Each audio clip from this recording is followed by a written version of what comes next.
venons au niveau de la confrontation. Pourquoi vous refusez la confrontation avec Toumba Diakité? Mais, vous dites que je refuse. Pour quelle raison vous refusez? Non, mais vous parlez, vous dites, la confrontation dont vous parlez, il y aurait confrontation. Cela dépendra effectivement de la Cour. Il y aurait confrontation lorsque Toumba disait que c'est le président Dadis qui m'a envoyé au stade. Un. Deuxièmement, il y aurait eu confrontation. C'est pas ça, Monsieur le Président. Non, mais vous avez posé une question. Non. Ne me donnez pas les conditions de la confrontation. Laissez-moi aller au bout de mes idées, Maître Espa. Laissez-le finir. Laissez-moi aller au bout de mes idées, Maître Espa. Deux, s'il aurait dit oui, le président Dadis à l'époque a donné des instructions à d'autres militaires, je pense que ça c'est ce qu'on appelle une véritable confrontation. Maintenant, s'il n'y a pas tout ça, la confrontation que vous vouliez, ça va se passer. Ensuite, j'ajoute un troisième aspect qui est extrêmement important. Si votre thèse est que confrontation et que M. Toumba aurait dit c'est le président Dadis qui m'a fourni des armes, c'est le président Dadis qui était en complicité avec moi, c'est ce qu'on appelle confrontation pour éclairer la lanterne de la Cour. Maintenant, d'autres questions? Je vous rafraîchis la mémoire. Toumba vous accuse d'avoir fourni des armes, un camion des armes. Question, maître, s'il vous plaît. Oui, c'est la question qui vient, Monsieur le Président. Il vous accuse d'avoir ordonné à Marcel et à sa troupe de venir au stade massacrer la population. Il vous accuse d'avoir dit le pouvoir est à terre, ils vont le regretter et il faut les mater. Oui, ça c'est... Vous ne voulez pas qu'il y ait une confrontation entre vous, ne serait-ce que par rapport à ces 3 points? Moi, je suis sur... J'ai donné 3 aspects. Maintenant, les autres affirmations, Toumba peut le dire. Une personne que tu as tenté de le tuer et que tu te rends compte. D'autres questions? D'accord. Cette question va être appréciée par le tribunal au moment venu. Est-ce que vous savez, Monsieur le Président, qu'en refusant cette confrontation, vous donnez raison à M. Toumba Diakité? J'ai dit, et je réitère, cette confrontation que vous êtes en train de faire, si la confrontation se passe, ça c'est des déclarations oiseuses qui ne sont pas fondées. Dire que une accusation, en matière de droit pénal, vous en savez mieux que moi. Alors, sa déclaration fera contraire à ma déclaration. D'autres questions? Est-ce qu'avec ça, on peut parler de dire... Je passe, Monsieur le Président. Parlant de la réunion qui s'est tenue dans la nuit du 27 au 28 septembre, vous avez toujours nié cette réunion, tout en demandant des preuves. Maintenant, on va vous donner des preuves, Monsieur le Président.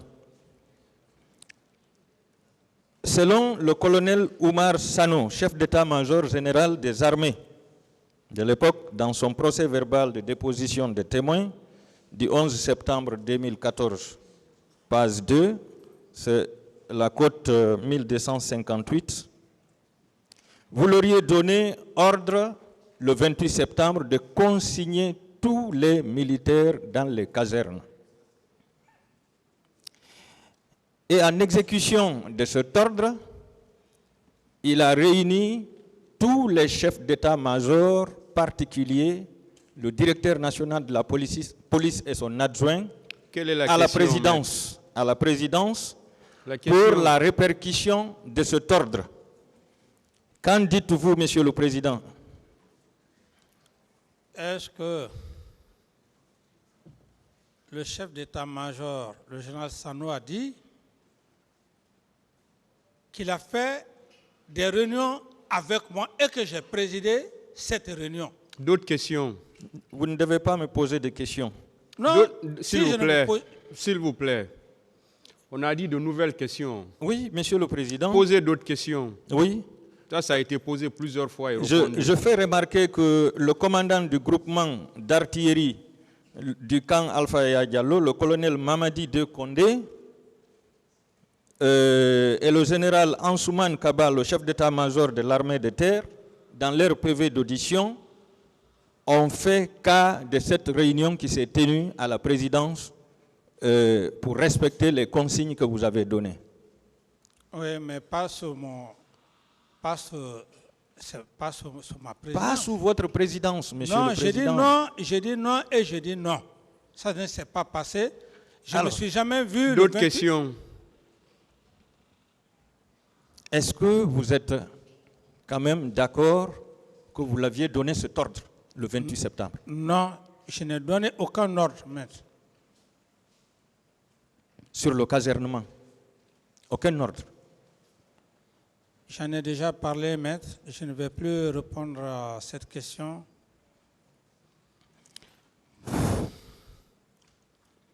Asseyez-vous, maître.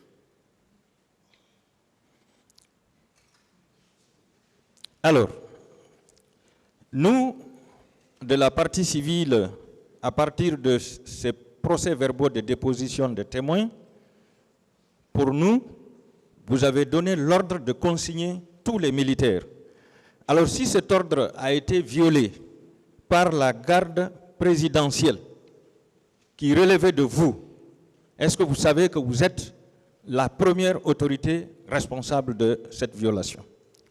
Mais c'est de la bonne guerre. Vous avez tout à fait raison. C'est de la bonne guerre parce que vous dites que vous, la partie civile.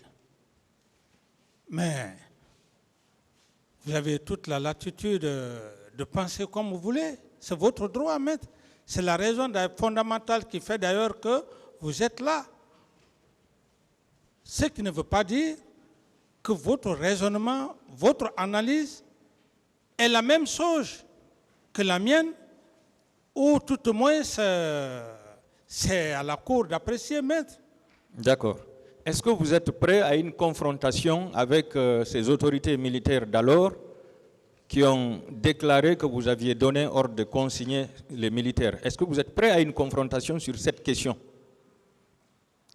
Je n'ai aucun avis si la Cour estime. Monsieur le Président, je sollicite la comparution à titre de témoin assisté par ces autorités militaires que je viens de citer pour être confronté à M.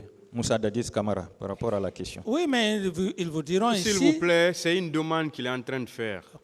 Ça ne vous est pas adressé. Voilà. Au moment opportun, le tribunal appréciera ça. Continuez avec les questions. Est-ce que vous savez, Monsieur le Président,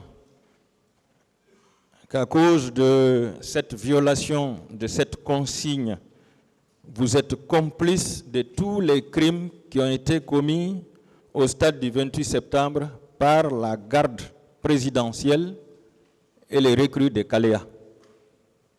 Ça, c'est votre pensée, maître. Je ne peux vous l'occulter. Mais je ne suis pas complice de qui que ce soit, maître.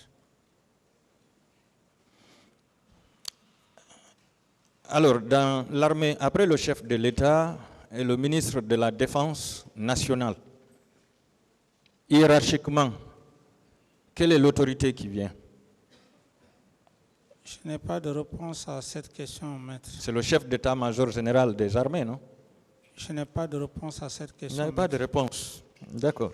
Moi, je vous précise que c'est le chef d'état-major général des armées. Est-ce qu'un recrutement peut se faire, un recrutement dans l'armée peut se faire sans la participation du chef d'état-major général des armées? Moi, ce n'est pas au chef d'état-major général des armées. À l'époque, s'il devrait y avoir un recrutement, c'est au ministre de la Défense. Il a la voie hiérarchique. Je n'ai pas besoin d'appeler le chef d'état-major général des armées. Il y a un ministre de la Défense. C'est au ministre que je me réfère. Maître, J'ai dit sans sa participation. ça c'est autre Puisque chose. vous êtes de l'armée. Ça ne ressort pas de mes attributions. Cette question, c'est entre le ministre de la Défense et son chef d'état-major à l'époque. En tant que commandant en chef des forces armées, militaire de votre État, qui a suivi les cours d'état-major général, est-ce qu'un recrutement peut se faire dans l'armée sans la participation du chef d'état-major général des armées? C'est la question. Cours d'état-major. Elle est technique. Écoutez-moi, maître. Ce cours d'état-major n'a rien à voir par rapport à ce que vous dites. Ce n'est pas ces qualificatifs qui va me pousser à quitter, comment dirais-je, sur le chemin de la vérité. Moi, je dis clairement, et je réitère,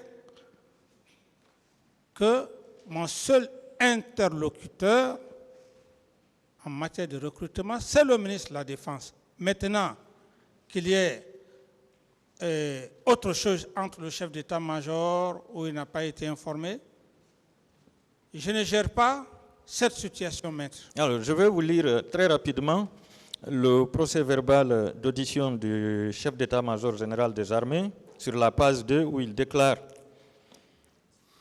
que les recrues étaient à la charge exclusive du chef de l'État et du ministre de la Défense dans le cadre de leur propre sécurité. Il ajoute qu'il n'a ni assisté à leur recrutement ni à leur formation. Est-ce que vous êtes d'accord avec moi que ce recrutement était un recrutement clandestin? C'était une milice qui était à votre solde pour exécuter le sale boulot.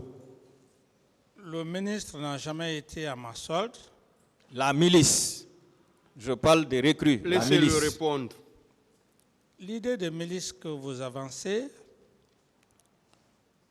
faites-moi sortir un seul élément ou un groupe de milices qui était à la solde de M. Camara. Autrement dit,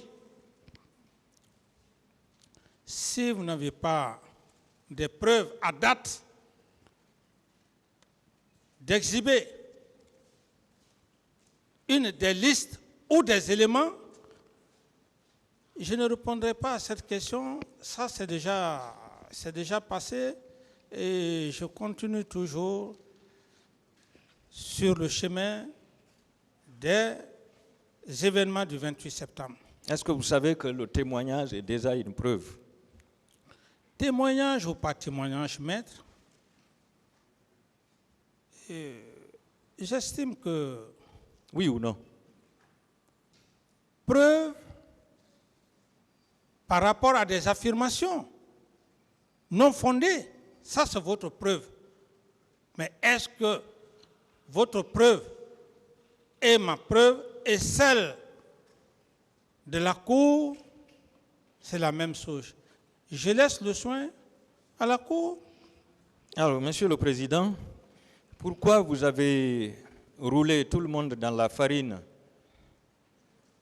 tant au niveau de l'instruction que devant ce tribunal, en disant que c'est votre chef d'opération, Feu Makambo, qui vous a réveillé le 28 septembre aux environs de 10 heures pour vous informer que la manifestation était en train de se dérouler, alors que Makambo même était au stade avec Marcel, Georges, et vous étiez avec Pivi et son groupe à Marokana.